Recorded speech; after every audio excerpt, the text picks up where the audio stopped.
Next, we're going to demonstrate two ways to splice fence together. The first method, just a hand splice.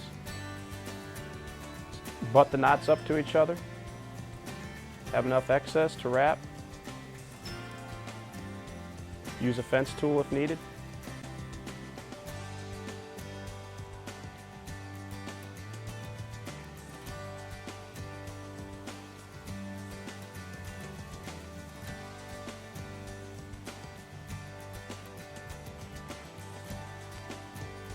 The next method is a mechanical splice. Here we're going to use a crimp sleeve and a crimp tool. Refer to the packaging of the crimp sleeve to see what's right for your product.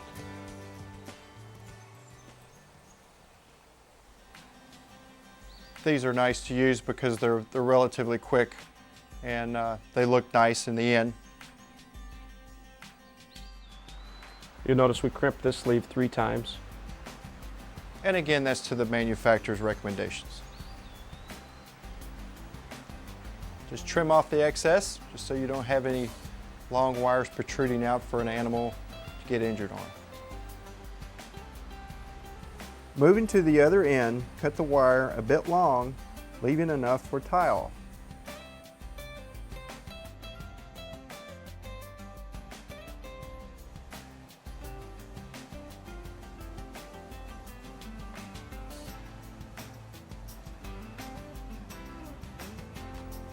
Here again, stand the wire up at your first line post.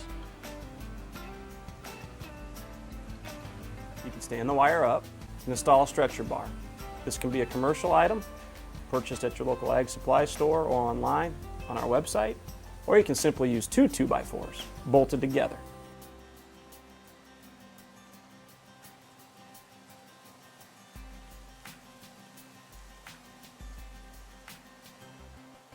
Make sure the wire is straight in the stretcher bar, as this is very important when stretching the wire. Here on the dummy brace, I'm installing a short chain at the top. This will be used for the come-along, and another short chain at the bottom, which will also be used for the second come-along, which you'll see here shortly.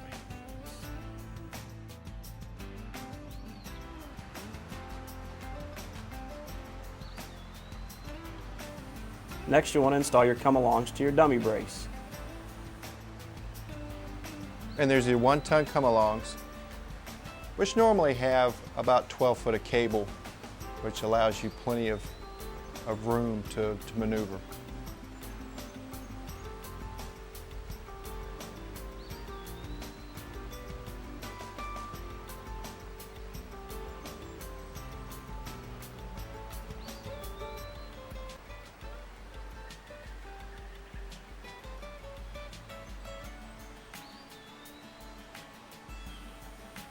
Next, you'll want to start tensioning your fence,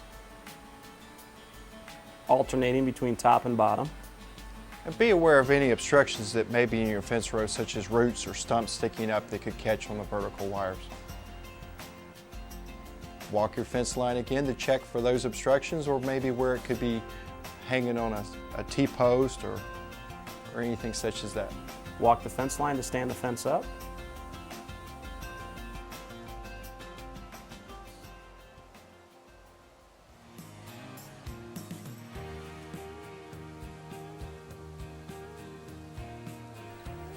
Finish tensioning with one arm only, because you do not want to overstretch the product.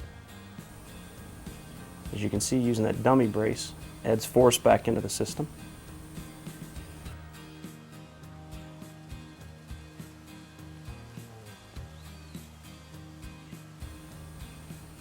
Make sure the vertical wire is straight with the post,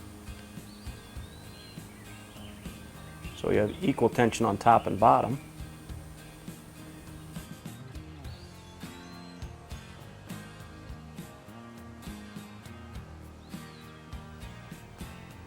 Next, you'll want to start wrapping the wires. Make sure to start with the middle wires first, leave the top and bottom for last.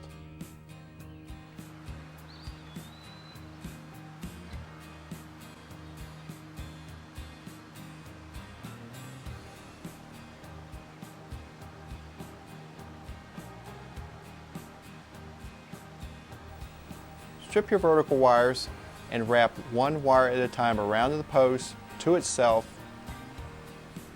wrapping a minimum of 4 to 5 times. Before doing the top and bottom wires, you'll need to hard staple.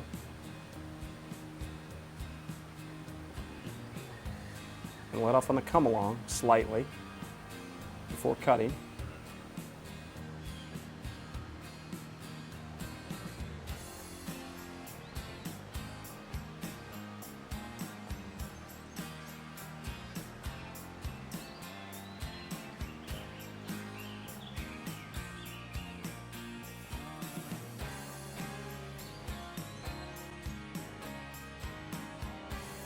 Finish by stapling or fixing your fence post clips. Rest easy, knowing your herd is safe and secure with Red Brand Fence. We hope that the techniques that we showed you today are beneficial in your fence construction project. The tools we used today can be found at your local ag supply store or on our website. Also, for a list of local Red Brand dealers, log on to redbrand.com.